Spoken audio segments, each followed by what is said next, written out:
આપણે ઊંઘને શું સમજીએ છીએ? બસ દિવસભર થાક્યા એટલે રાત્રે સૂઈ જવાનું, એક કામ જેવું નહીં. પણ શું એ ખરેખર એટલું જ છે? આજના આ વિશ્લેષણમાં આપણે ઊંઘને એક સાવ અલગ જ નજરથી જોવાના છીએ. ખાલી આરામ તરીકે નહીં, પણ આપણા આત્મા માટેના એક સંપૂર્ણ સિસ્ટમ રિચાર્જ તરીકે. ક્યારેક એવું થાય છે ને કે મસ્ત 8-9 કલાકની ઊંઘ લીધી હોય પણ સવારે ઉઠીએ ત્યારે લાગે જાણે આખી રાત પથ્થર તોડ્યા હોય. ફ્રેશ થવાને બદલે થાક ઉલટાનો વધી ગયો હોય. આ અનુભવ લગભગ બધાને ક્યારેક ને ક્યારેક તો થયો જ હશે.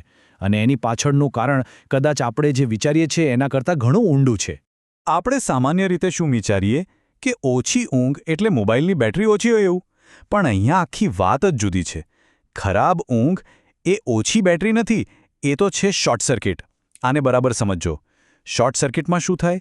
એનર્જી ઓછી નથી થતી, પણ એ ખોટી દિશામાં વહેવા લાગે છે અને એ આપણી આખી સિસ્ટમને અંદરથી ડેમેજ કરે છે. તો સવાલ એ છે કે આ શોર્ટ સર્કિટ થાય છે કઈ રીતે? એવું તો શું છે જે આપણા આ રાતના રિચાર્જને બગાડી રહ્યું છે અને આપણને સવારે થાકેલા હારેલા ઉઠવા પર મજબૂર કરે છે? ચાલો આનું જ રહસ્ય આજે ખોલીએ. આપણે હંમેશાથી એવું જ માનતા આવ્યા છીએ કે ઊંઘ એટલે શરીરને આરામ આપવાનો સમય. પણ સાચું કહું ને તો એ તો ખાલી અડધું જ સત્ય છે. ઊંઘનો જે અસલી અને ઊંડો હેતુ છે ને એ છે આપણી અંદરના ફીલ ગુડ સોફ્ટવેરને અપડેટ કરવાનો. આપણી લાગણીઓ, આપણો મૂડ, મનની શાંતિ આ બધું જ રાત્રે રિપેર અને રિફ્રેશ થાય છે. તો પછી આ ફીલ ગુડ સિસ્ટમ અપડેટ કેમ નથી થતી? કારણ એકદમ સિમ્પલ છે. આપણે એવું જ કરીએ છીએ જેવું ચાર્જિંગ પર મૂકેલા ફોન પર હેવી ગેમ રમતી વખતે થાય. દિવસભરની ચિંતાઓ, કોઈની સાથે થયેલો ઝઘડો, અધૂરા કામો, આ બધો કચરો જ્યારે આપણે પથારીમાં લઈ જઈએ ત્યારે એ આપણા મનના ચાર્જરને આગ લગાડવા બરાબર છે. રિચાર્જ થવાની વાત તો ભૂલી જ જાઓ. જે થોડી ઘણી એનર્જી બચી હોય ને એ પણ બળીને ખાખ થઈ જાય છે. આને સમજવા માટે આજની મોબાઈલની ભાષા એકદમ પરફેક્ટ છે. જરા વિચારો કે આપણું મગજ એક હાઈ એન્ડ સ્માર્ટફોન છે અને દિવસભરના જે વિચારો છે એ જાણે બેકગ્રાઉન્ડમાં સતત ચાલતી એપ્સ. આ મોબાઈલ લોજિક આપણી ઊંઘની ક્વોલિટીને કેવી રીતે ખતમ કરી નાખે છે એ જાણવું ખરેખર બહુ જ રસપ્રદ છે.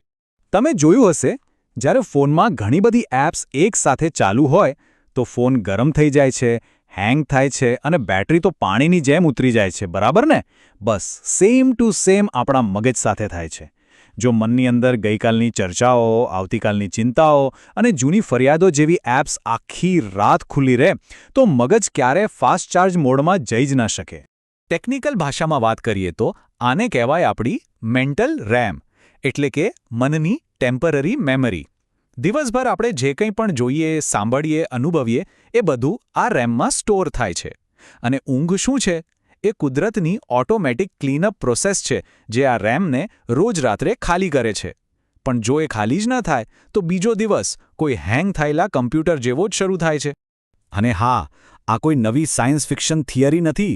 જ્યારે આપણી પાસે સ્માર્ટફોન નહોતા એના સદીઓ પહેલાં પણ આપણા ઋષિમુનિઓ આ સત્યને બરાબર જાણતા હતા. એમણે ઊંઘને ખાલી એક શારીરિક ક્રિયા નહીં પણ એક ઊંડી આધ્યાત્મિક પ્રક્રિયા તરીકે જોઈ હતી. ચાલો એમના જ્ઞાનના ખજાનામાંથી થોડા મોતી લઈએ. અખંડ જ્યોતિના એક ખૂબ જૂના અંકમાં એક અદ્ભુત વાક્ય લખેલું છે: નિદ્રા એક પ્રકારનું મૃત્યુ છે અને દરેક દિવસ એક પુનર્જન્મ છે. આ વાક્યનો અર્થ કેટલો ગહેન છે.